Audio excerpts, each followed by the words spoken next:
आपण पाहताय न्यूज 18 लोकमतवर संध्याकाळच्या बातम्या आणि आता अतिशय महत्त्वाच्या बातमीने या बुलेटिनची सुरुवात करूयात। मुख्यमंत्री एकनाथ शिंदे यांनी उद्धव ठाकरे यांना एक मोठा धक्का दिलाय। एकनाथ शिंदे यांची शिवसेनेच्या मुख्य नेतेपदी निवड करण्यात आली आहे। उद्धव ठाकरे यांच्या शिवसेना पक्षप्रमुख पदाला एक प्रकारे हे आव्हान असल्याचं सांगण्यात येत आहे। मुख्यमंत्री एकनाथ शिंदे गटाने शिवसेनेची नवी राष्ट्रीय कार्यकारिणी सुद्धा जाहीर केली आहे। शिवसेनेची जुनी राष्ट्रीय कार्यकारिणी बरखास्त करत असल्याचं एकनाथ शिंदे यांनी जाहीर केलंय। बरखास्त शिवसेना मुख्य नेते म्हणून मुख्यमंत्री एकनाथ शिंदे यांची नव्या शिवसेनेच्या राष्ट्रीय पदी नियुक्ती करण्यात आली। थेट जाऊयात, केसरकर बोलतात। आमच्या रोज मीटिंग होता, कारण आमच्याकडे लोकशाहीची प्रक्रिया आहे, त्याच्यामुळे शिंदेसाहेब आमच्याशी नेहमी चर्चा करत असतात। तशीच चर्चा आज सुद्धा झाली आणि त्याच्यामुळे अशा ज्या काही बातम्या येतात त्याच्यामध्ये फारसं तथ्य काही नाही। कारण मी अधिकृत तुम्हाला सांगतो की आमच्या नेहमी मीटिंग होत असतात आणि ह्या मीटिंग पक्षाच्या मीटिंग असतात, त्याच्यामुळे त्याच्यामधल्या ज्या गोष्टी आहेत तिथं कोणाला यायला अलाउड नसतं आणि काय घडलंय सांगायला अलाउड नसतं। आमची चर्चा होते ही पक्ष बांधणीच्या संदर्भात चर्चा नेहमी चालू असते। महाराष्ट्रामध्ये वेगवेगळी कुठली विकास कामं करायची ह्याच्या संदर्भात चर्चा चालू होते। तशीच चर्चा आज सुद्धा झाली आणि अतिशय मला चांगलं वाटतं की मी एक सर्वसामान्य कार्यकर्ता आहे, परंतु स्वतः मुख्यमंत्र्यांनी माझा वाढदिवस साजरा करावा 50 आमदारांच्या उपस्थितीत, हे एक सुखद प्रसंग असतो जीवनातला। तर तो सुद्धा मला अनुभवायला मिळाला की लहान कार्यकर्त्याला सुद्धा स्वतःचं म्हणणारे मुख्यमंत्री हे महाराष्ट्राला लाभलेले आहे आणि याची पदोपदी जाणीव होते। मगाशी सुद्धा जाताना मी तुम्हाला सांगितलं, बस बुडली आहे तर आमची संपूर्ण यंत्रणा जळगावच्या जिल्हाधिकाऱ्यांसह संपूर्ण यंत्रणा कामाला लागलेली आहे। मुलं जळली त्याला स्पेशल त्यांच्यासाठी ॲम्ब्युलन्स गेली आणि ही कामं आम्ही करतो। आम्हाला राजकारणामध्ये फार मोठा रस आहे अशातला नाही, पण जाताना सुद्धा मगाशीच मी सांगितलं होतं की खूप उशीर करू नका। उशीर करत राहिला आणि सातत्याने आमच्या लोकांवर कारवाई करायला लागला तर शेवटी कोणाला तरी कारवाई करायला लागते आणि मग ती केल्याबद्दल मग परत गैरसमज महाराष्ट्रामध्ये पसरवायचे, असं होता कामा नये। आणि म्हणून एकीची प्रक्रिया सुद्धा लवकर झाली असती आम्हाला आनंद झाला असता आणि तसा होईल सुद्धा, परंतु अशा अफवा ज्या पसरतात त्या अफवा चुकीच्या आहेत। आमच्या रोज मीटिंग चालू असतात। परवाच्या दिवशी आमची मीटिंग झाली, काल आमची मीटिंग झाली, आज सकाळी आमची मीटिंग झाली, आज संध्याकाळी आमची मीटिंग झाली आणि त्याच्यामुळे आम्ही महाराष्ट्राच्या लोकांना न्याय देण्याचं काम करतोय आणि हे न्याय आम्ही निश्चितपणे शिंदेसाहेब आणि फडणवीस साहेबांच्या नेतृत्वाखाली देऊ आणि एक चांगलं सरकार, एक गतिशील सरकार आम्ही देऊ। आणि त्याच्याचबरोबर आपले राष्ट्रपती आहेत त्यांची सुद्धा निवडणूक सामोरी आहेत आणि त्याच्यामुळे त्याचं सुद्धा मार्गदर्शन आदरणीय शिंदेसाहेबांनी आणि काही वरिष्ठ नेत्यांनी आम्हाला केलं आणि त्याच्याबद्दल आम्ही त्यांचे आभार आहोत। ज्याप्रमाणे आम्ही राष्ट्रपती पदाची निवडणूक एकसंघपणे लढवली तशी उपराष्ट्रपती पदाची निवडणूक एकसंघपणे लढवू आणि त्याच्यामध्ये चांगला विजय प्राप्त करू। केसरकर साहेब, पण 12 ते 14 शिवसेनेचे जे खासदार आहेत, लोकसभेचे खासदार, ते सुद्धा लाईव्ह कॉन्फरन्सने होते अशी सुद्धा माहिती समोर येते। त्यासोबतच कार्यकारिणी जाहीर झालेली आहे, त्यामध्ये तुम्ही प्रवक्ते आहात अशी सुद्धा माहिती येते। पण माझे नवीन काहीच नाही हो, ही सुद्धा अफवा पूर्वीच होती। 12 खासदार आमच्यावर आहेत, आमच्यावर सगळेच खासदार आहेत असं मला स्वतःला वाटतं, कारण तो एक विचार आहे हिंदुत्वाचा, जो विचार बाळासाहेबांनी आम्हाला दिला आणि बाळासाहेबांचा विचार आणि दिघे साहेबांनी केलेलं मार्गदर्शन आणि त्यांनी घडवलेले नेते शिंदेसाहेब आहेत आणि त्याच्यामुळे बाळासाहेबांनी आम्हाला जो रस्ता दिलेला आहे त्या रस्त्यावर आम्ही जाणार। हिंदुत्वाचा जो विचार होता तो बाळासाहेबांचा एक व्यापक हिंदुत्वाचा विचार आहे। हिंदुस्थानाच्या भूमीवर जो मनुष्य प्रेम करतो तो हिंदू, अशी त्यांची व्याख्या होती आणि म्हणून तो कुठल्या जातीचा आहे, कुठल्या धर्माचा आहे, कुठल्या पंथाचा आहे बाळासाहेबांनी कधीच विचार केला नाही आणि म्हणून त्यांची ही व्याख्या घेऊन संपूर्ण हिंदुस्थान कसा समृद्ध करता येईल याची सुरुवात महाराष्ट्रापासून कशी करता येईल आणि ही सुरुवात आदरणीय मोदीजींनी पूर्वीच केलेली आहे, भारत सुखी करायची। आम्ही सुद्धा महाराष्ट्र सुखी करण्यासाठी त्यांच्या मार्गदर्शनाखाली शिंदे आणि फडणवीस साहेब काम करतील एवढी मी आपल्याला ग्वाही देतो। जसं उत्तर आमच्या विरुद्ध काही आमचे पदाधिकारी काढण्याचा ज्यावेळेला प्रयत्न होतो त्यावेळेला शिंदे साहेबांनी पूर्वीच जाहीर केलेला आहे कुठल्या नेमणुका, तो त्यांचा अधिकार आहे, ते करत राहतील। बुधवारी अत्यंत महत्त्वाची सुनावणी आहे, सरकारचं भवितव्य ठरणार आहे, याबद्दल भविष्यामध्ये अशी कार्यकारिणी आपण तयार कराल का? बघा, हा निर्णय शेवटी शिंदे साहेबांनी घ्यायचा आहे आणि सदस्यांनी सगळ्या घ्यायचा आहे। मी खूप छोटा आहे, मी फक्त प्रवक्ता आहे, मला जेवढं सांगितलं जातं तेवढं मी करतो। त्याच्यामुळे सगळ्यांना मी विनंती करतो की अशा अफवांवर विश्वास ठेवू नका।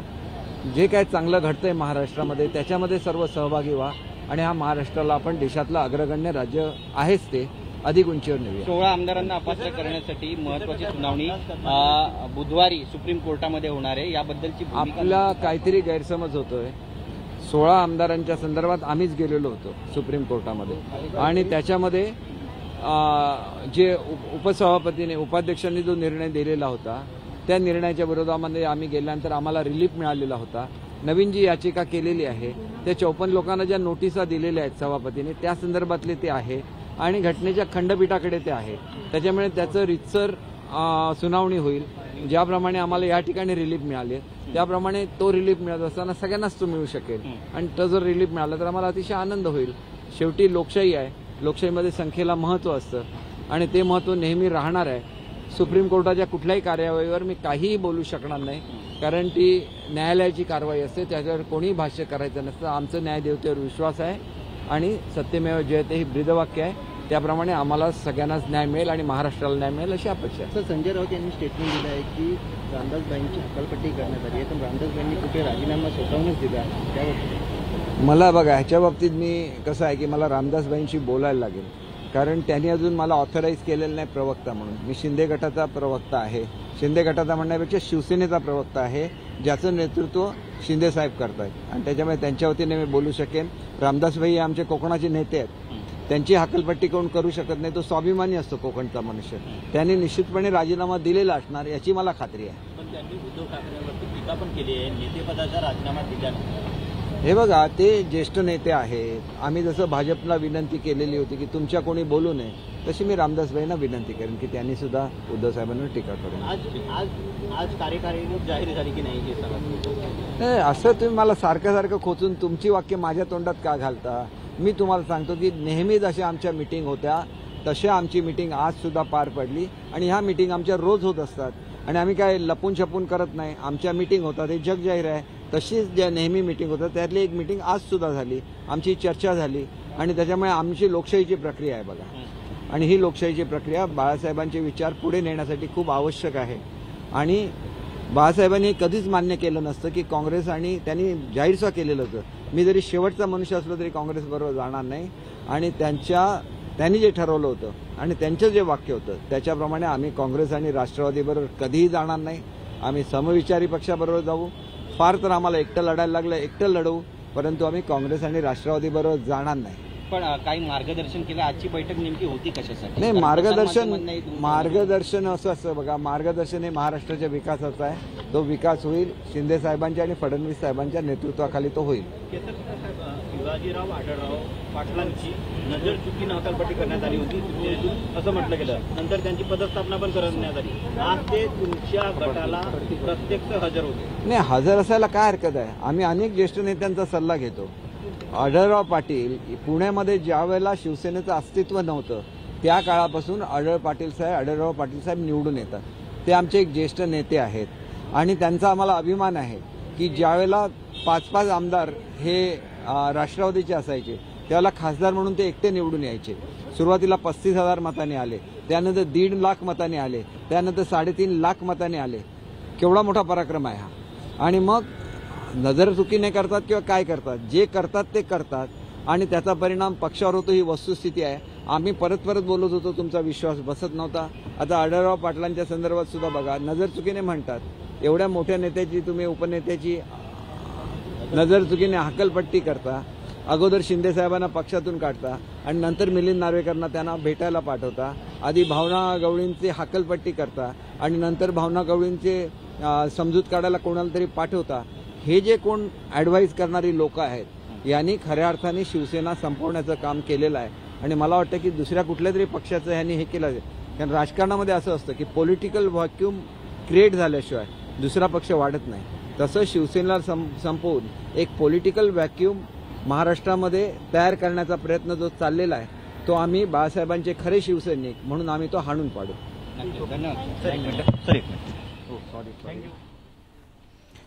तेव्हा बाळासाहेबांचे खरे शिवसैनिक आम्ही आहोत आणि कायमच राहू असं दीपक केसरकर यांनी म्हटलंय.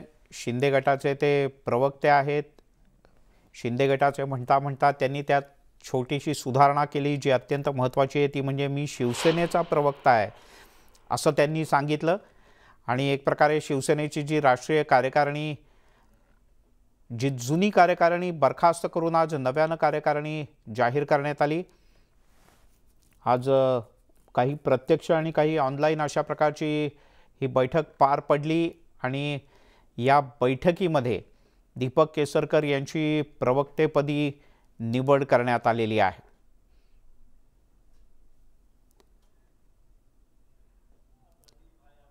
शिवसेनेची जुनी राष्ट्रीय कार्यकारिणी बरखास्त करून मुख्य नेते म्हणून मुख्यमंत्री एकनाथ शिंदे यांच्या नावाची घोषणा करण्यात आली आहे. पण शिवसेना पक्षप्रमुख पदाला मात्र शिंदे गटाच्या शिवसेनेनं अजिबात हात लावलेला नाही. त्यातच आज दिवसभर, आजचा सोमवार हा शिवसेनेकरता एका पाठोपाठ एक अनेक धक्क्यांचा अशा प्रकारचा दिवस आहे. आधी अनेक खासदार शिवसेनेला सोडून गेले. एकनाथ शिंदे यांच्या ऑनलाईन बैठकीला बहुसंख्य खासदारांनी, 2/3पेक्षा जास्त खासदारांनी हजेरी लावली. तिकडे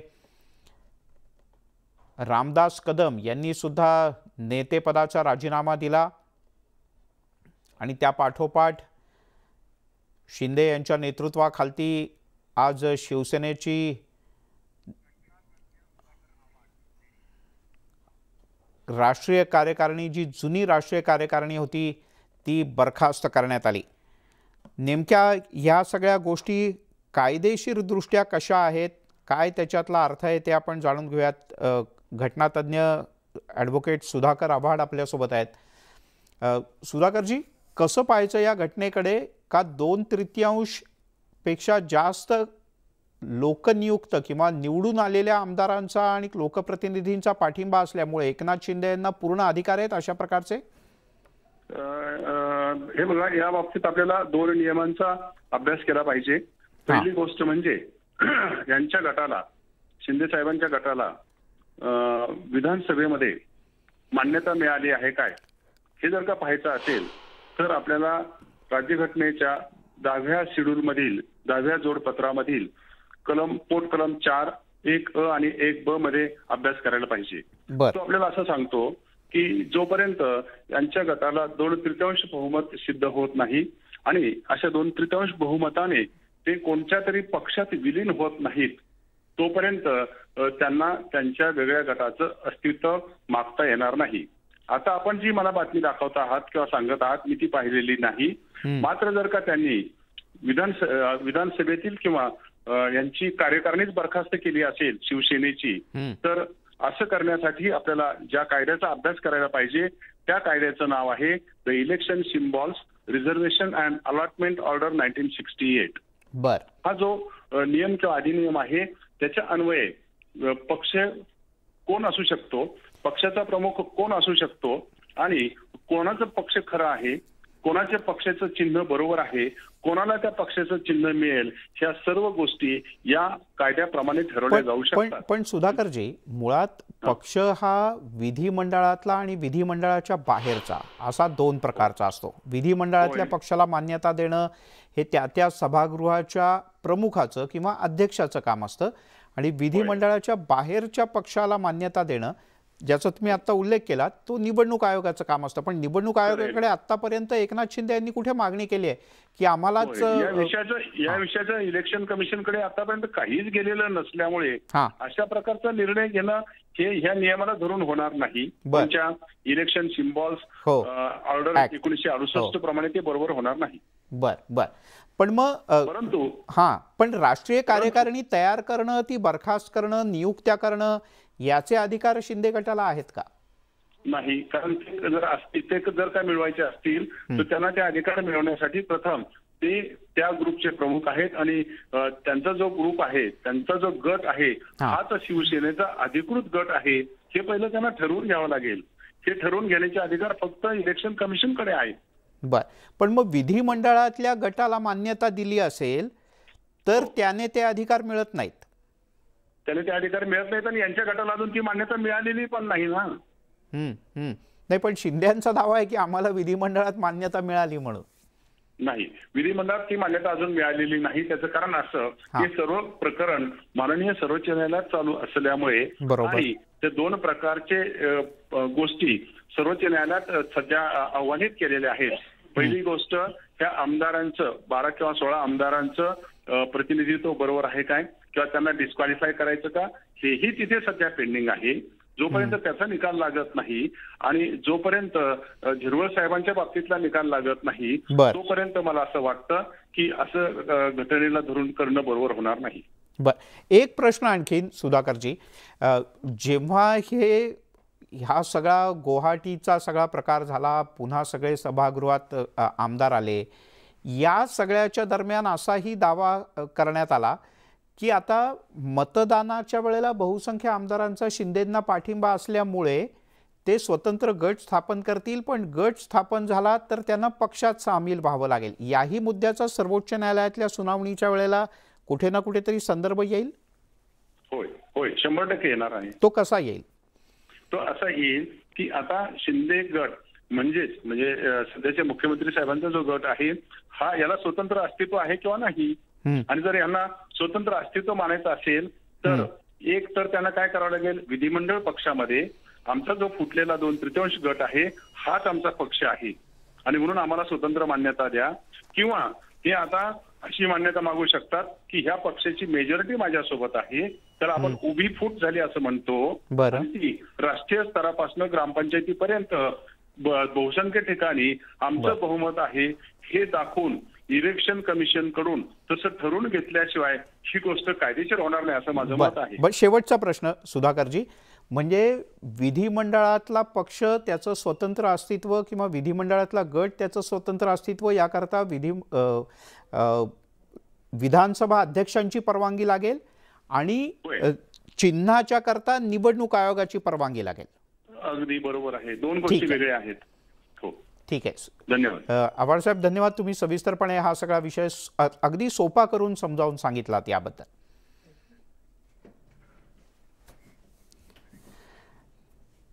तिकडे आमदारांच्या बंडानंतर शिवसेनेचे पक्षप्रमुख उद्धव ठाकरे यांना आणखीन एक धक्का बसलाय, कारण 40 आमदार शिंदे गटासोबत गेल्यानंतर आता शिवसेनेचे खासदार सुद्धा शिवसेना सोडून शिंदे गटाच्या वाटेवर आहे.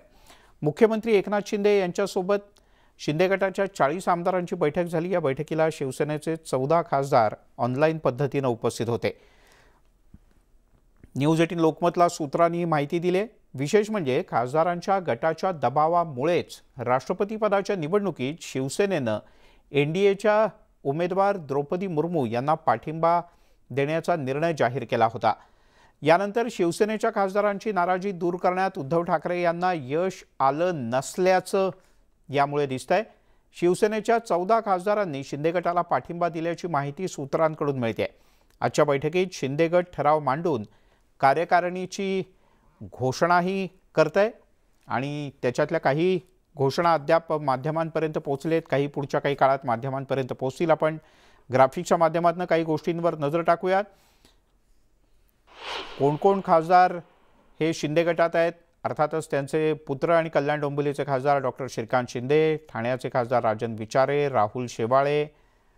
राजन विचारे यांना खरं तर नवीन प्रतोद लोकसभेतलं नेमण्यात आलेलं होतं, पण आता ते सुद्धा शिंदे गटात सहभागी झाल्याचं कळतंय.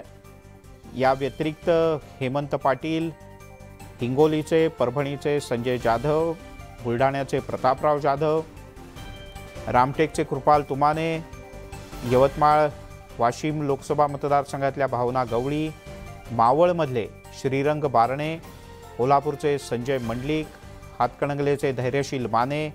एवढंच नाही तर शिर्डीतले सदाशिव लोखंडे, नाशिकचे हेमंत गोडसे आणि पालघरचे राजेंद्र गावित. या राजेंद्र गावित यांनी सगळ्यात आधी मागणी केली होती राष्ट्रपती पदाच्या निवडणुकीत एनडीएच्या द्रौपदी मुर्मू यांना पाठिंबा द्यावा, कारण त्या पहिल्या आदिवासी आणि महिला राष्ट्रपती आहेत म्हणून.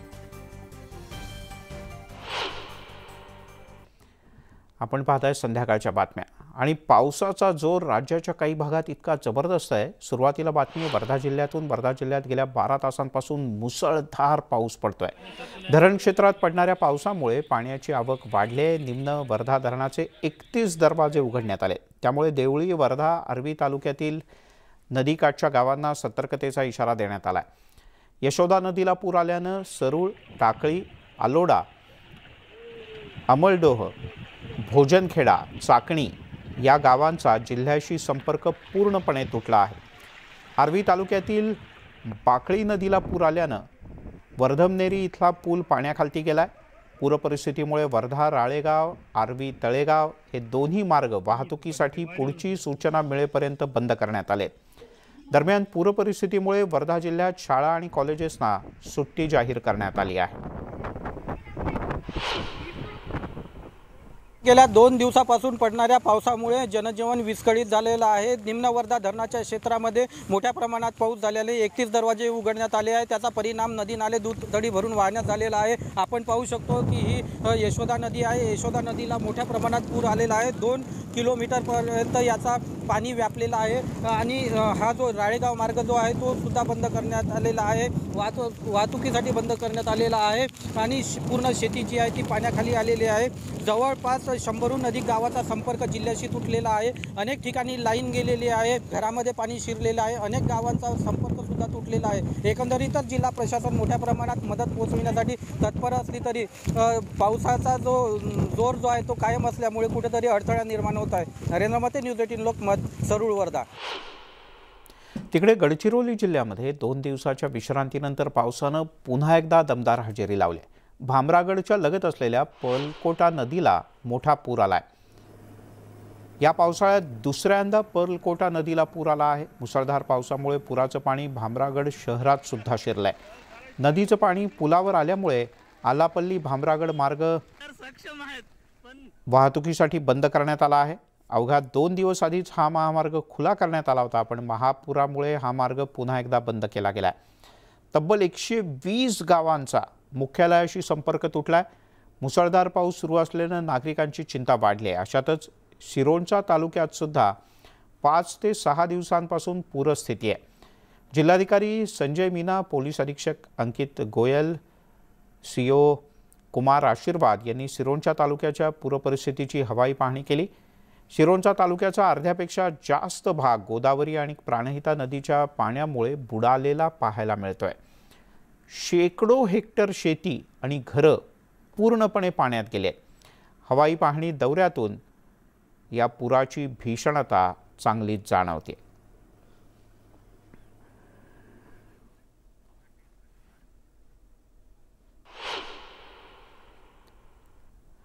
आणि पुढच्या काही क्षणांमध्ये माझा सहकारी अजिंक्यसोबत बिनधास्त बोला. खड्ड्यांमुळे तुम्हाला त्रास होतो, खड्ड्यांमुळे अनेक अडचणी आहेत, खड्ड्यांमुळे अपघात होतात. बिनधास्त बोला थोड्याच वेळात.